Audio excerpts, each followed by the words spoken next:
Poor girl living in tent shelter's sick stray dog. Month later, pet leads kid to her big new house.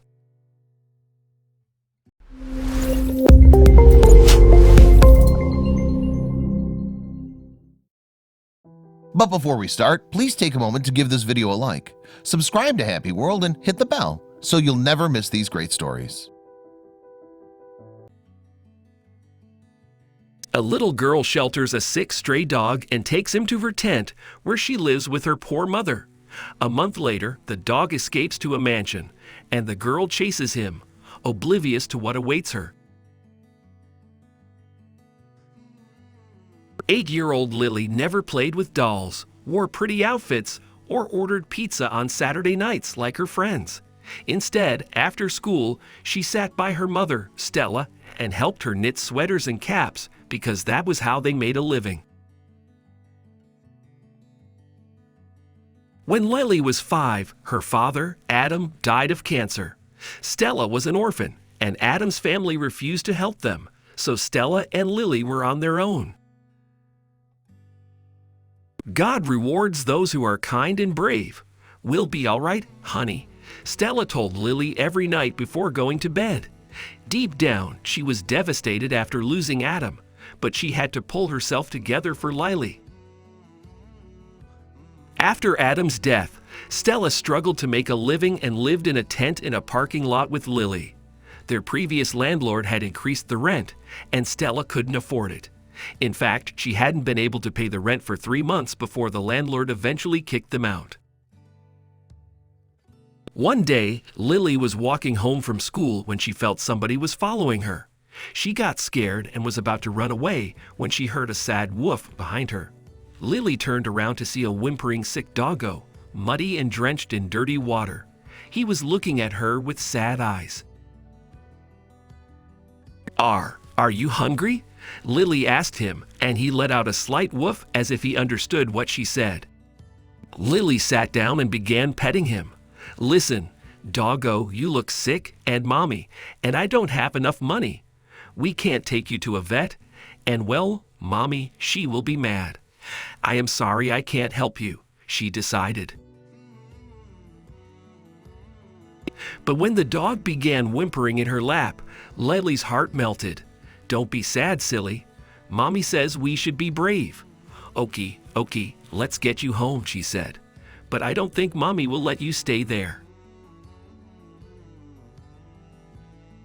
So Lily brought the dog to the tent, although she and Stella couldn't afford another mouth to feed.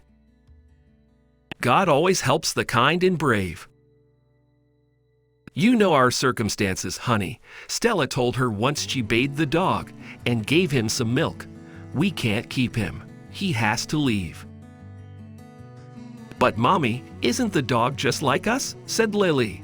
"You remember when Daddy died, we had no one to help us, and we were also like the doggo. Can we please help him, Mom? I will spend more time knitting so we can make more money." When Lily said that, Stella couldn't refuse. She looked at the helpless creature, and her own tragic life flashed before her eyes. "Fine then," she sighed. "However, if we can't manage, we'll have to let him go." Lily nodded sadly.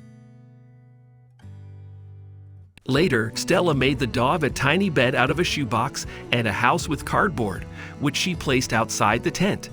And while she was against keeping him initially, a month later, she couldn't imagine her life without him. Sam, as Stella named him, became family to her and Lily. He would follow them everywhere they went and never left his place without permission. Moreover, he kept Stella company when Lily would be in school. But one morning, when Lily and Stella came out of the tent to feed Sam, he was nowhere to be seen. "Sam, come and have breakfast." Stella called out to him, looking around, only to be disappointed. "Are you hiding there, boy? I told you not to bother Mommy." Lily looked behind the tent for him, where Sam occasionally hid, but he wasn't there either. "Mommy, maybe he ran to the park. I'll go check it out," she told Stella, who nodded. "Sam never leaves like this. Be careful, honey." But Lily checked the park and couldn't find Sam. She was sobbing on her way back to the tent. Did someone take Sam away from us? Did someone steal him? She couldn't stop crying.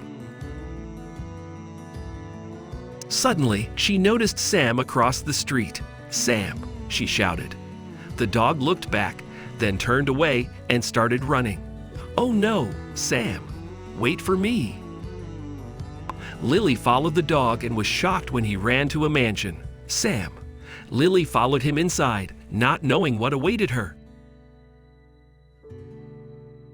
Soon after, she spotted Sam in the garden, jumping on a man in a wheelchair and licking his face. The man was so old, and Sam seemed to love him. "Sam." Lily ran up to him. "Why did you run away, boy? You should be home." "Sam?" the old man suddenly asked, and Lily looked at him with huge blue eyes. "I am sorry, sir. Sam seems to like you, but I don't want to bother you. I apologize on his behalf," she said. The old man started laughing. "And who are you, little miss? By the way, I'm Daniel, and this is my dog, Humphrey." "Your dog?" Lily asked sadly. "But I found Sam on the streets." "I'm sorry to hurt you, miss.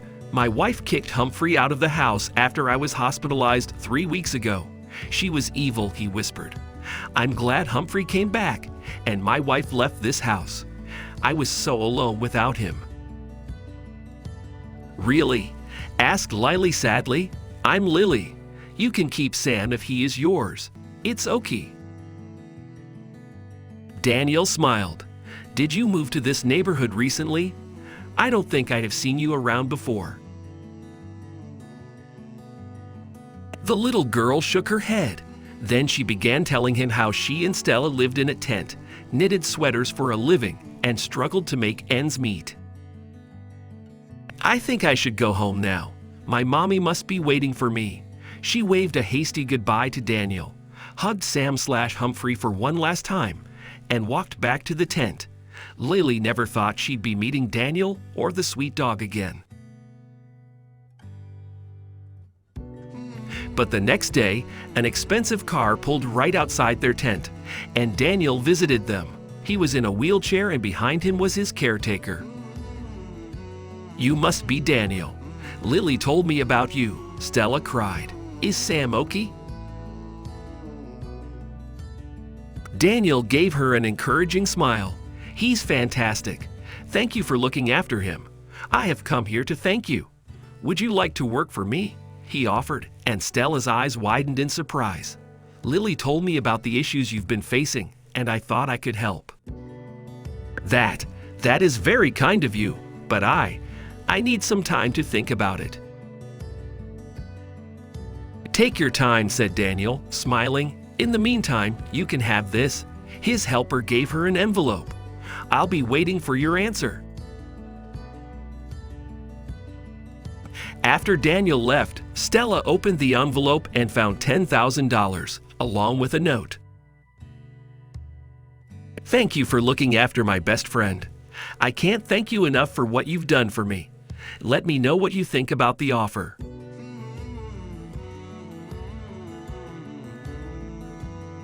Stella had tears in her eyes, and she accepted the offer because something about Daniel told her he was a kind man.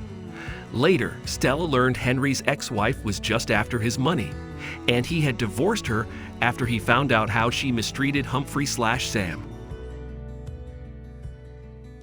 Stella and Lily moved into Daniel's mansion as per his request, and they became family to him. Lily could now spend time with Sam, and she was just too happy to have him and Daniel as friends. Thanks to Lily and Stella, Daniel lived the last few months of his life surrounded by love and happiness. He was suffering from cancer and passed away 2 months later. After his death, Stella and Lily inherited his home and pet dog, Humphrey.